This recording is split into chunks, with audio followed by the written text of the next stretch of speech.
नेपाळमधील रसुवा जिल्ह्यामध्ये महापुरामुळे हाहाकार माजलाय। या महापुरामध्ये हजारो लोक बेपत्ता झाले। 168हून अधिक लोकांचा मृत्यू झाल्याची माहिती समोर आली आहे, तर 1100 पेक्षा जास्त लोकांचा अजूनही शोध लागला नाहीये। अशातच आता या पर्यटकांमध्ये महाराष्ट्रातील पुणे जिल्ह्यातील 4 जण अडकले असल्याची माहिती समोर आली आहे।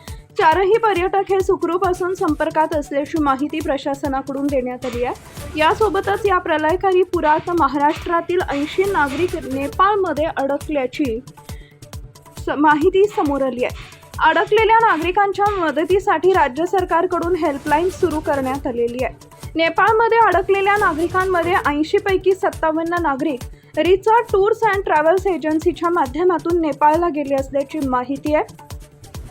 तर अडकलेल्या सर्व 80 नागरिकांची ओळख पटविण्याचे सध्या काम सुरू असून यातील 4 नागरिक सुरक्षित असल्याची प्राथमिक माहिती आहे। महाराष्ट्र राज्य नियंत्रण कक्षाकडून एक विशेष टोल फ्री हेल्पलाईन क्रमांक 1070 आणि नियंत्रण कक्ष 91 93 21 58 71 43 क्रमांक जाहीर करण्यात आलेला आहे। राज्यातील नागरिकांनी त्यांचे मित्र नातेवाईक जर नेपाळमध्ये अडकले असतील तर त्यांची माहिती देण्याचं आवाहन करण्यात आले आहे। टाइम्स ऑफ महाराष्ट्रसाठी शिवानी लकडे यांचा रिपोर्ट, पुणे।